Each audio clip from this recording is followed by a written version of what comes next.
Hey everybody, welcome, welcome to Hidden Horror. Thank you for spending this time with me. I appreciate that. Let's get started.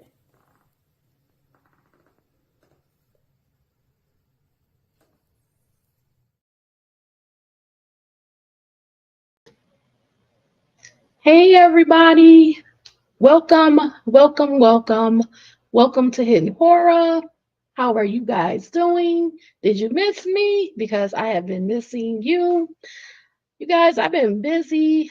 You already know I'm a big Halloween fan, so I always do it up for the kids in the neighborhood. This year, as always, we run out of snacks and chips and all of that. The kids were asking me for water, so I'm like, okay, next year I will have water for you because they were thirsty. It was pretty warm that day. It did not rain, it did not snow, it was not freezing, so the kids were actually thirsty. So I did not have water ready for them, but I will have water next year. So we had Halloween, and then my daughter, she's celebrating a birthday, a sweet 16 birthday. It is an enormous task to plan a party. It's a lot of work. So I've been working on that. We're getting closer and closer to her birthday party. So I've been busy working on things for her decorations, her party favors. She have a ton of party favors.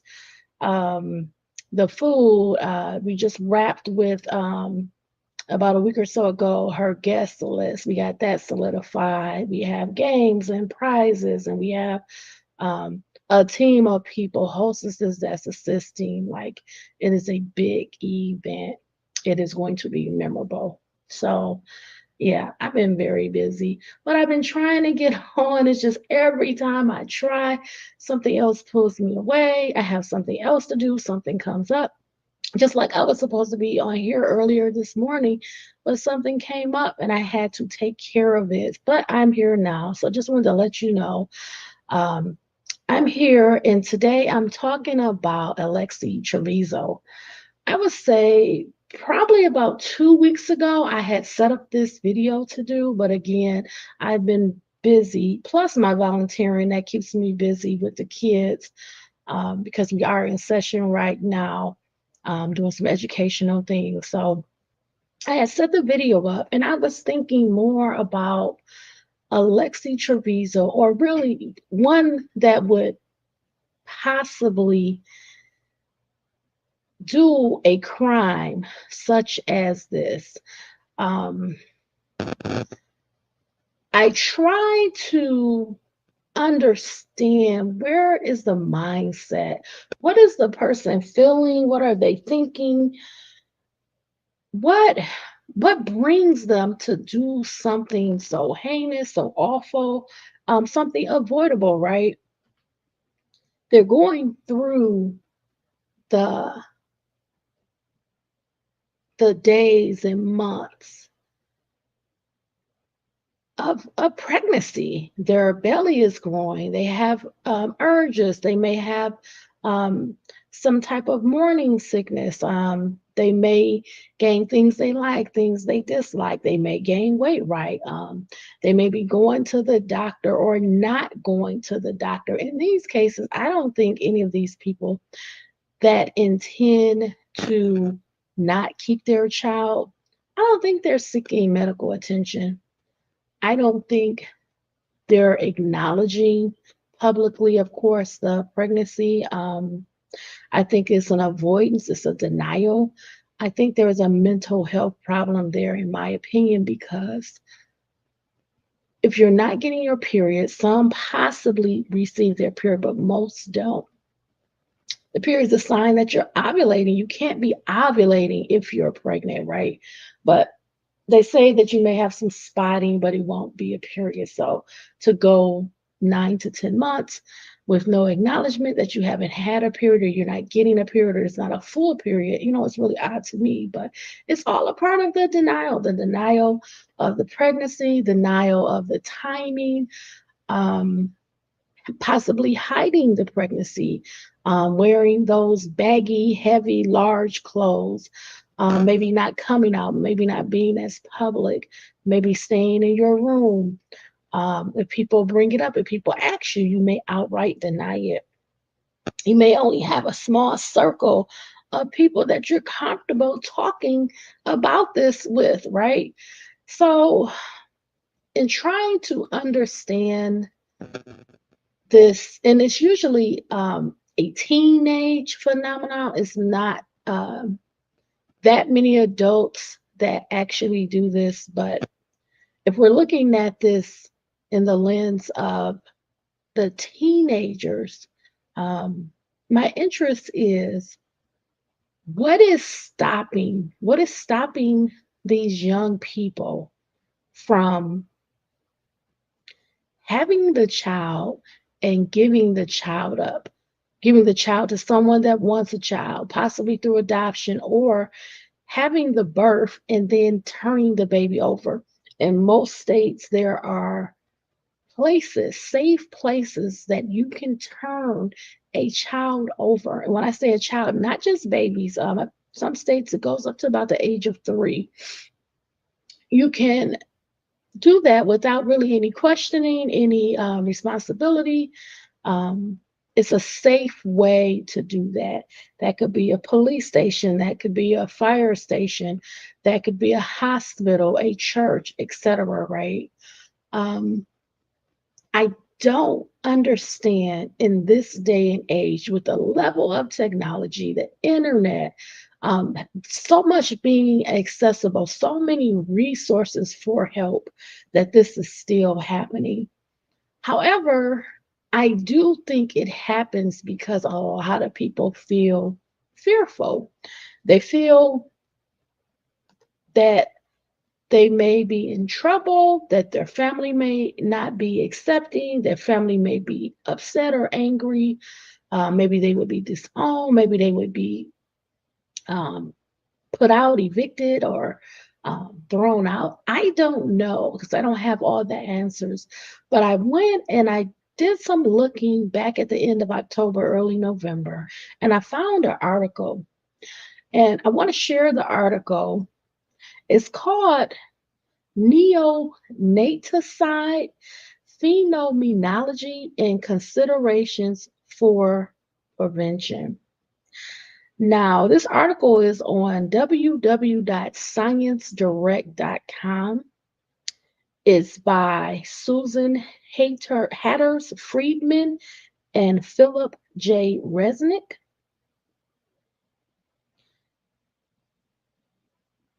And it's tied to Case Western Reserve University School of Medicine, USA. It has a date. It was available online December 6, 2008. And it really goes, and I'm not going to read it all, but it really goes into some of the thoughts and maybe the reasoning behind these cases where you have someone that's young that unalives their child, that they have no intention of having the birth and bringing the child either home or giving the child to authorities, surrendering the child at the hospital, or turning the child over in a safe place like a police station, fire station, a church, etc. And the reason that I am going and connecting this information to the Alexee Trevizo case is right now the case is waiting for a ruling from a higher court. There was some evidence that the judge felt should not be included in the trial of Alexee Trevizo, and that had to do with some of the video tape footage in the hospital concerning her and some of the hospital staff. And that video footage would have demonstrated to the jury her thoughts, her actions, any omission of wrongdoing, etc. And right now, they're waiting to proceed whether that evidence is going to be allowed. They appealed it, the prosecution appealed it, and they're waiting for a result. But in the meantime, this gives us more time to look into the mindset of these younger people. Why are they doing this? Is there something that we can do? We can advise, we can encourage, we can provide resources to prevent these deaths, right? In that endeavor, I am going to go through part of this, and then we're going to go back over a little bit regarding Alexee Trevizo, because I didn't personally know a lot about her. I know what happened, allegedly what happened, and I know from some videos and clips, but I wanted to know more about Alexee Trevizo. So I do have a separate article that I'm going to read in a very short video that's going to bring everything together. So let's get started. There's an abstract. Okay, so I'm going to read the abstract first. This article explores the phenomenon of neonaticide, the murder of an infant during the first day of life. So let me put up a banner. This will be a warning if you're not able to handle this content. Please check off. I understand this is a very, very emotional, sensitive topic.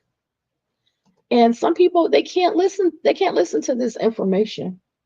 But I'm trying to use this information as an educational resource for prevention. So I understand completely if you're not able to handle this discussion, this information. And I thank you for spending this much time with me. But I am going to go into this article a little bit, and I'm going to do a little bit more conversation about the background of Alexee, because I think it matters. I think there is circumstances that exist in some communities and some areas where one would feel afraid, fearful, pressured, stressed about a pregnancy at a younger age, right? And that they may feel, in a sense, that they can't do anything else. So we want to explore some ideas, some ways to help these types of circumstances, situations, individuals that may be in this place where we can prevent them from taking their child's life. And now they're focusing on cases where their life is taken pretty much at birth, the first day being born.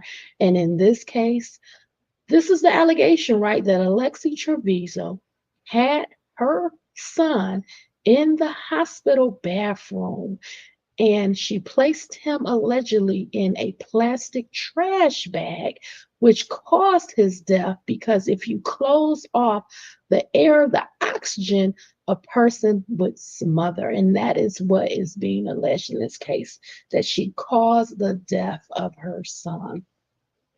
Okay. So let's continue with the article. So I will start over. Okay, I'm going to start over. This article explores the phenomenon of neonaticide, the murder of an infant during the first day of life. Okay. Characteristics of maternal neonaticide offenders in industrialized countries were identified based on a systematic literature review. Now, this is the unfortunate part, right? We are not in a area, we're not in a country, an underdeveloped country. You know, in cities and in larger cities, there are resources, there's hospitals, there's doctors. We're not in a situation where we have inexperienced people, uneducated people that are trying to provide some medical health care. That is not the case in the United States. Most of the country throughout, they have places, they have facilities, they have medical hospitals, and they provide prenatal and also the care, labor and delivery, right? So that's not the case. You know, we're not looking at an underdeveloped area. This area is throughout these states very accustomed to medical practices and um, going to see doctors and have care leading up into the birth, right? We even have prenatal care when you want to get pregnant and you want to get your body acclimated to vitamins and things like that. We have care for that as well. So um, we're looking at a country that has a medical healthcare system, right? Um, so neonaticides were often committed by poor, relatively young, single women who lacked prenatal care. Now, let me just filter this out a little bit. Poor, low income, maybe in a smaller city, okay? Relatively young, so they're looking at 18 or younger, someone that may not have a lot of knowledge, a lot of experience in life, right? They're saying that this is happening by a single woman, so she's alone, she's by herself. She's not married, she doesn't have someone that she's in a commitment with. This is primarily what they found. And then they lacked prenatal care. Now, that doesn't mean that they don't have access to prenatal care. It means that they did not obtain, they didn't go to the doctor, they didn't go to appointments, they didn't check on their health, they didn't check on the health of the child, the baby, okay, that was developing. Efforts to better prevent these tragedies, and this is recommendations now, should include improved sex education and contraceptive access. So they're saying that maybe if we take these areas where we know there's going to be people that may be poor or in low income, where you have a lot of single um, person relationships going on, and you also have them underage, so you're looking at 18 and below. Maybe we need to make sure that we have sex education, that we're providing contraceptives, that we're talking about what happens when you have sex. What is the possibility? When are you ovulating? Are you protecting yourself? Are you trying to get on the shot, for example, or take a birth control pill? Are there ways to prevent a unwanted or you're not trying to have a child, right? And are there ways to gain access to birth control, things like that for prevention, so you don't even get pregnant. So you're not even in this situation. Maybe you're someone that takes birth control pills. Maybe you're someone that takes a shot. Also abstinence, but typically um, some people may not be exploring abstinence at this point, but abstinence educational information, so you know how you can get pregnant, the ways that you can get pregnant through unprotected sex, through, for example, a condom having a hole in it or breaking, etc. Right? Two legal responses to the problem of neonaticide, safe haven laws utilized in the United States and anonymous birth options in Europe are discussed. So, again, we talked about that a little bit, where the safe haven law would be you're allowed to turn your child over, leave them at a safe place, a hospital, a doctor's office, a business, a church. Um, I don't know. I'm just thinking of things, places, right? Um, and then they're saying you can also have anonymous birth options, where if you give birth to the child, you don't have to do a birth certificate and put your name on it. It would be anonymous. That's something that's happening, I guess, in Europe. Okay. So now we're at the introduction. The day during which a person is at the highest risk of homicide is the first day of life. They're saying that When the child is born, the mother is at the highest risk where she would decide to take the child's life. Resnick in 1970 coined the term neonaticide to describe the killing of an infant in the first 24 hours of life.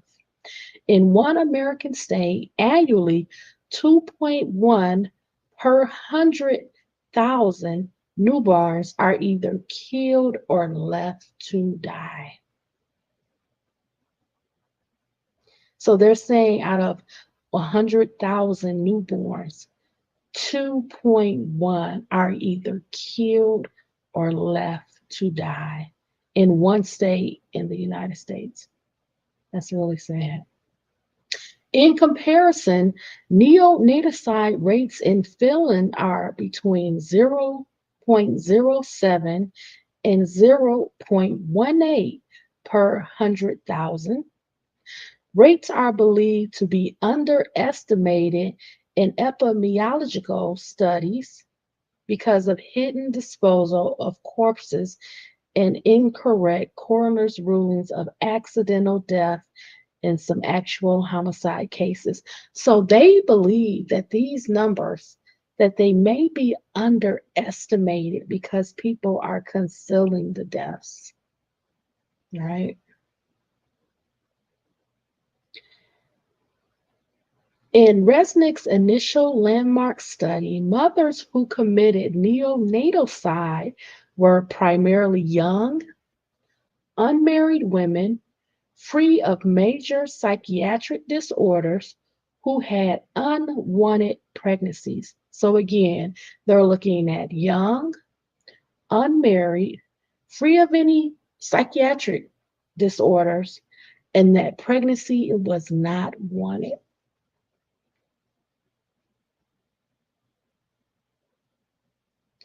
D. Orban's landmark British study in 1979 confirmed that neonatal mothers often were young, unmarried, and had not been suffering from depression or psychosis.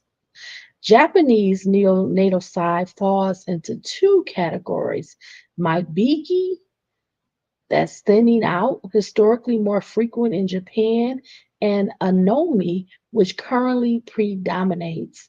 In Maibiki, women or married couples, usually with other children, kill a legitimate neonate because of their impoverished state.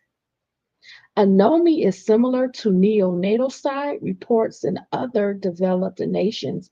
So they're saying in Mabiki, you have a woman or a married couple that they have other children, usually, and they kill the newborn child because that child is unwanted because they're poor, they're impoverished.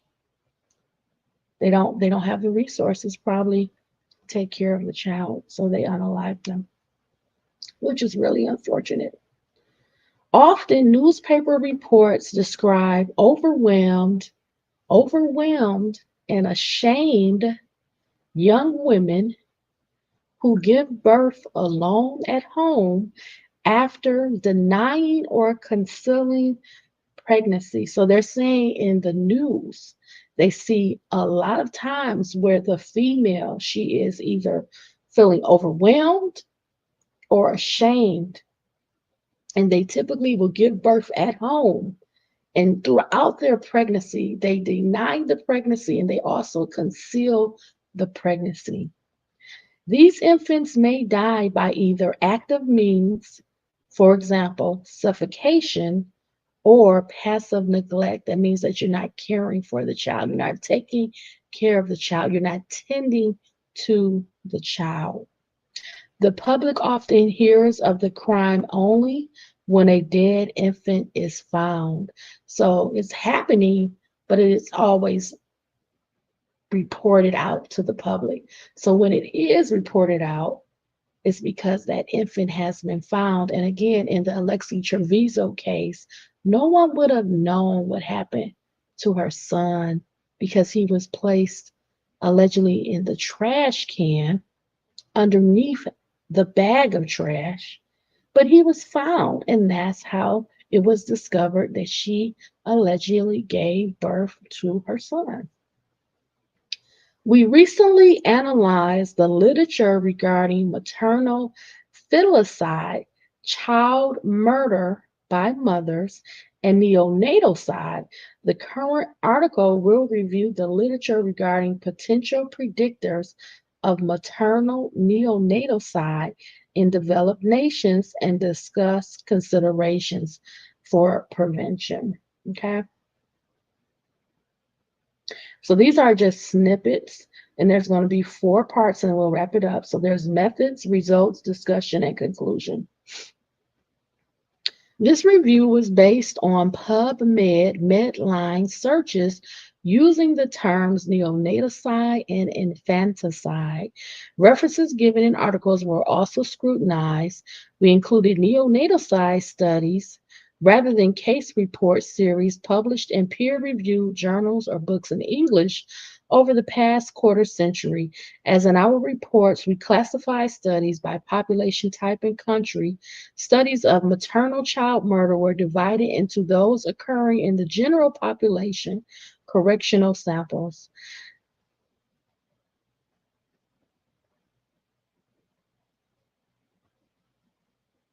In the general population, studies maternal perpetrators of neonaticide were usually single. Research results on neonaticide throughout the English-speaking developed world over the past quarter century are fairly consistent. Women who kill their newborns are often single and have denied or concealed their pregnancies. Common themes include powerlessness, poverty, and isolation in the woman's lives. So they're saying that these kids or these younger women felt powerless, they were in poverty, and they were isolated.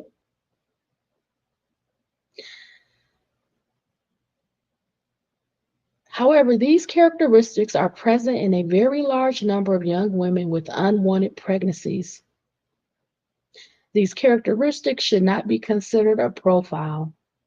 So, in conclusion, from all their research, okay, research regarding neonaticide shows a fairly common pattern of poor, unmarried women with unwanted pregnancies who kill their newborns.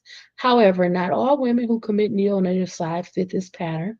There is a high incidence of pregnancy denial or concealment and lack of prenatal care. This makes prevention of neonaticide difficult. Safe haven laws in the US and anonymous birth options in other countries show some promise, but have not yet proven to be effective on a broad scale. Okay, you heard it yourself. They're looking at young women, they're looking at impoverishment or poor, okay? They're looking at a situation where they may be denying their pregnancy and they may also be concealing their pregnancy.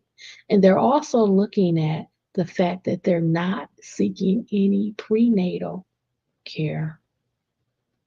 Okay. So that is the first article. So I want to talk a little bit about Alexee Trevizo. I wanted to learn some things about her that I didn't know outside of what was being reported about what happened. So I'm going to share my screen. I have a little picture of her up. So I'm going to share my screen.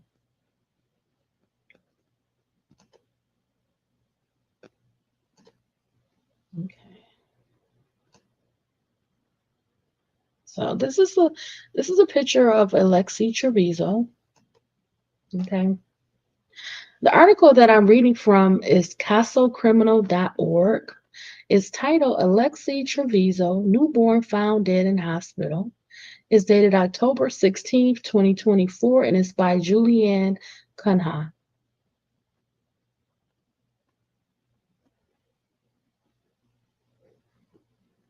It says the case of Alexee Trevizo shocked the community when the young woman was accused of secretly giving birth and hiding her baby's body in a hospital. Alexee Trevizo, a 19-year-old woman, lived most of her life in the quiet town of Artesia, New Mexico. Daughter of Rosa Trevizo, she was a diligent student, dedicated to her school community, and very active in extracurricular activities such as cheerleading and choir. In early 2023, she was about to finish high school and had already made plans for the future. She intended to enroll at New Mexico State University, located more than 280 kilometers from her hometown. On the outside, Alexei seemed to live a perfect life. She had been dating Devin Fierro for 3 years, was well regarded by friends and teachers, and had never been involved in any trouble. But behind her calm facet, she was hiding a devastating secret that would change her life forever and shock a small community and later the entire country. So I'm going to show you a picture that they have. This is a picture of her and Devin Fierro, okay? Everything began to change in November of 2022. Close friends noticed that Alexei was gaining weight unusually and made a few jokes. But the young woman always responded with convincing excuses. She attributed the weight gain to birth control and frequent snacks at McDonald's with Devon. However, something seemed off about the situation. Some friends said Alexei seemed to avoid conversations about menstruation and pregnancy, while other close ones claimed the young woman already knew she was expecting a boy for whom she had chosen the name Alex Ray Fierro. Even with the obvious signs and rumors spreading, neither her mother, Rosa, nor other family members realized what was truly happening. Rosa, in fact, believed her daughter was a virgin, as Alexei always assured her she wasn't sexually active. So I'm going to go now. There's another picture, so I'll show that.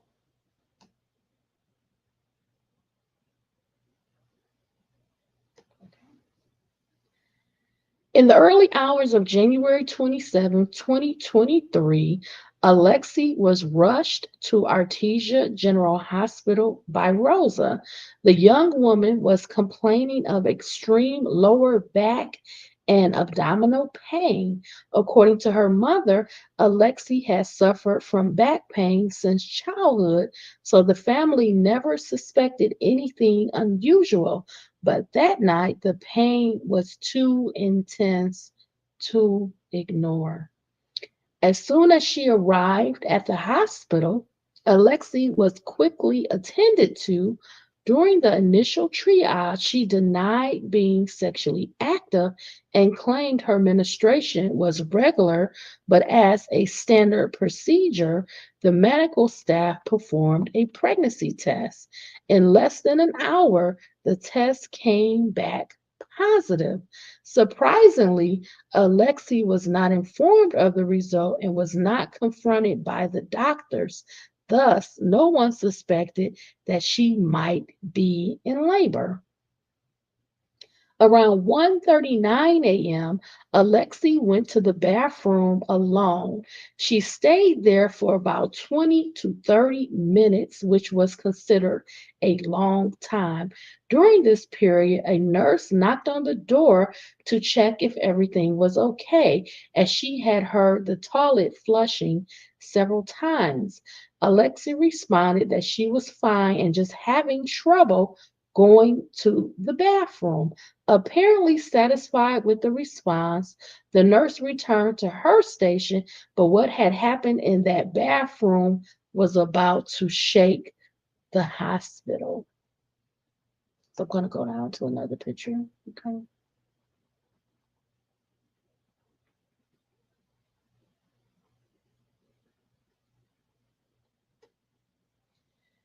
When Alexei finally left the bathroom, a cleaning crew was sent to sanitize the area. That was when one of the workers noticed something disturbing, a heavy trash bag placed beneath another clean bag. Upon inspecting it, the worker found the body of a male newborn. The baby still had part of the umbilical cord attached, was fully formed, and covered in blood. What appeared to be an ordinary trash bag concealed a scene of horror and despair. The discovery prompted an immediate reaction from the doctors and an urgent call to the authorities. Alexei was taken back to her room for questioning. When confronted, the young woman only whispered, "I'm sorry. It came out of me. I didn't know what to do." She claimed that the baby was stillborn and that, not knowing how to react, she decided to hide him. The news of the discovery quickly spread through the small community of Artesia, and the reaction was swift. How could such a promising and active young woman have hidden a pregnancy and, even worse, discarded a baby in a trash bag?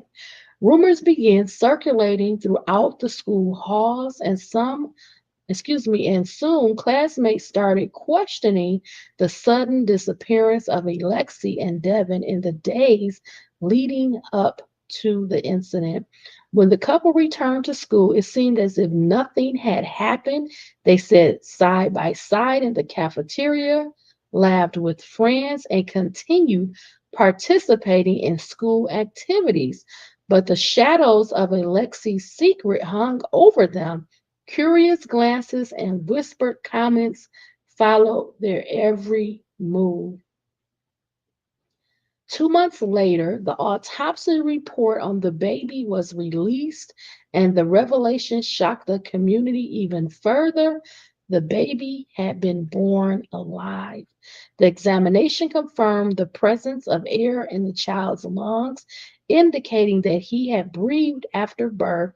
Additionally, hemorrhaging consistent with hypoxia, lack of oxygen, was identified. The official cause of death was declared as asphyxia due to entrapment in a plastic bag. This diagnosis drastically changed the course of the investigation. The prosecution charged Alexei with first-degree murder, child abuse, and tampering with evidence. The case began attracting more media attention, with journalists from across the country covering the story.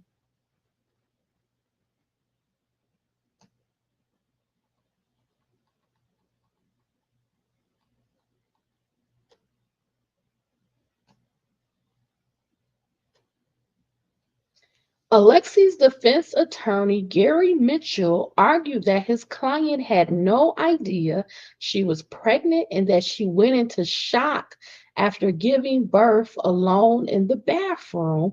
He accused the hospital of negligence, claiming that the medical staff should have closely monitored Alexei once they learned of the positive pregnancy tests. Additionally, Mitchell pointed out that the medications administered to the young woman before the pregnancy was confirmed could have contributed to the baby's death. The lawyer argued that the medical staff failed to provide the necessary support, leaving Alexee alone, both physically and emotionally, to deal with a desperate situation. In August of 2023, the case took a significant turn.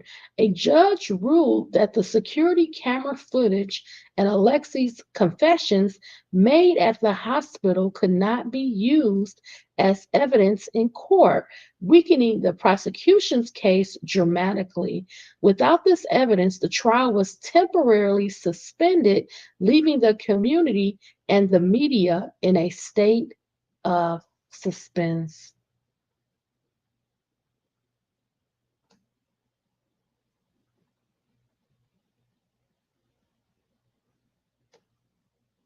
Now, everyone waits anxiously for the outcome of this dark drama. Will Alexee Trevizo be convicted of murder? Or will the investigative and medical oversight failures help her escape severe punishment? One thing is certain, this case will continue to spark debates about medical negligence, women's rights, and justice for babies who have no voice.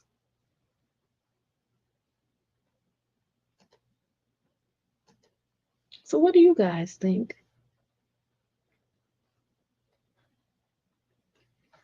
I have a short video and it's going to wrap everything up.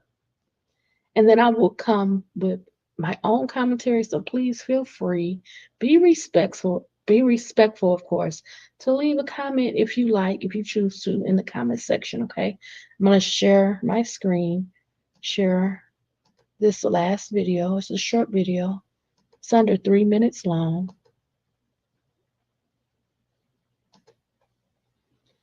The video is by Inside Edition, is titled Hospital Staff Recalls Night Teen Allegedly Put Baby in Trash. It was a gory, bloody massacre mess. Could you describe it if possible? Yeah, there was blood everywhere. Hospital staff tells police what they saw after a teenager allegedly gave birth in a bathroom and then put the baby in a trash can. I've dealt with death before, but never like this. Right. You know, like it was horrible. Police in Artesia, New Mexico released body cam from interviews with multiple staff members of the hospital that treated 19-year-old Alexee Trevizo.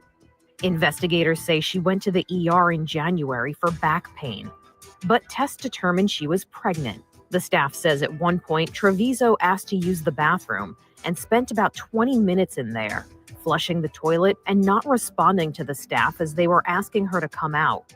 When she finally did emerge, staff members say her blood was all over the bathroom.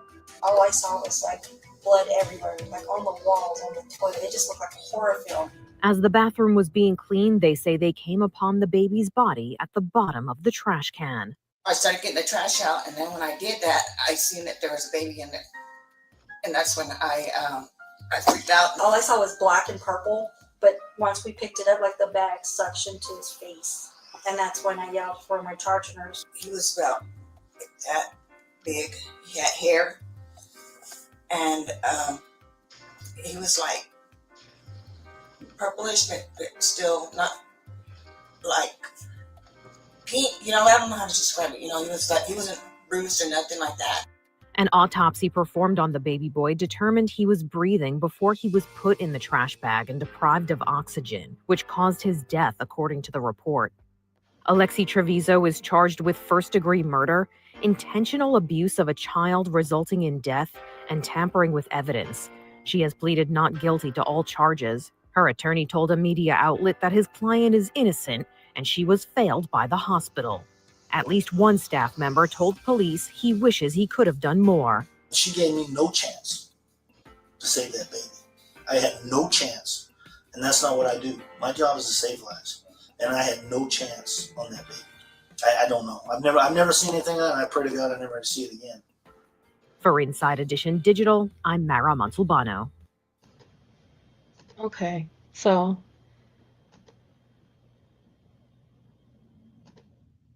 I do want to just say a couple of things. I feel that sex education is very important. I think that if sex education would include some options regarding, of course, abstinence, no sex, but also ways to prevent a pregnancy, such as using a condom, birth control. I think this could help. Now, if someone has an unwanted pregnancy, what can we do? I look to the idea of the safe haven law, where if you give birth, you can turn that child over in a safe manner without any criminal responsibility. I also do like the idea that they're having in Europe, which is the anonymous birth, where you give birth, but you're not placed on the birth certificate because you're giving up those rights. I think that in areas where you're going to have younger women, young girls, you're going to have communities that are impoverished where they don't have a lot of resources, a lot of opportunities.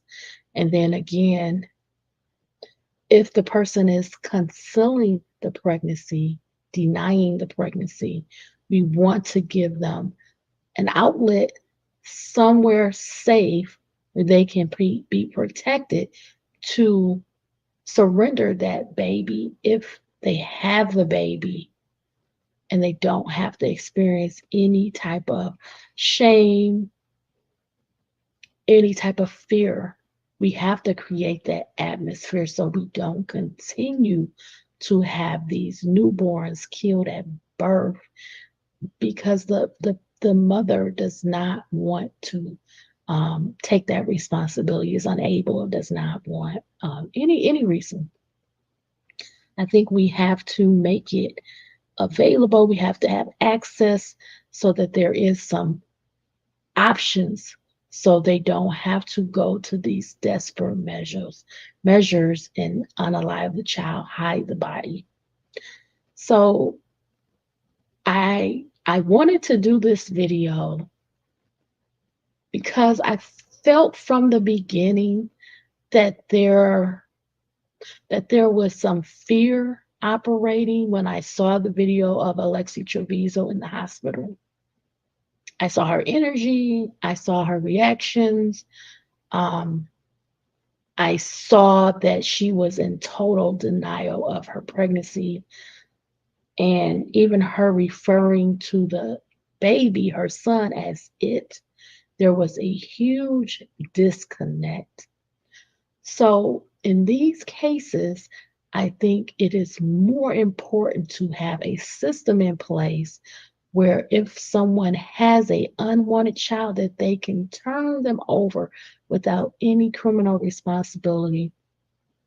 Because if we don't do that, we're going to have these instances that are similar where the child may be killed due to the mother not wanting the child. Okay. So please be kind. Please be respectful. I know it's a sensitive topic. I'm trying to do my best to navigate around the topic in a way that, as I have said before, I feel that there is some criminal responsibility there for Alexee Trevizo and also many, many others in these similar cases. There is some criminal responsibility. I also feel that should they be put in jail forever? but I'm feeling that they're operating out of a place of fear, shame, possibly. Um, I don't think that's the right answer. But do I feel there should be some criminal responsibility? Absolutely. There is a death, there is a life that has been taken, um, that is totally preventable. So I would like to see this case go forward with Alexee Trevizo. I do not feel that there were HIPAA violations, um, because of once that child's body was found and the police were appropriately called and there was a death, that child was no longer alive. Um, there definitely could have been a request that, no, I do not want to answer any questions. And there just could have been an investigation. But there were omissions, by Alexee Trevizo, that were not forced. So we will see what the ruling is. Hopefully, it will be coming soon and I can bring you that update. Okay. So thank you for spending this time with me. I really, really appreciate it. I hope you're doing well. Happy holidays to you. I want you to remember to stay smart, stay safe, stay savvy, be well, all my friends. Bye, everybody.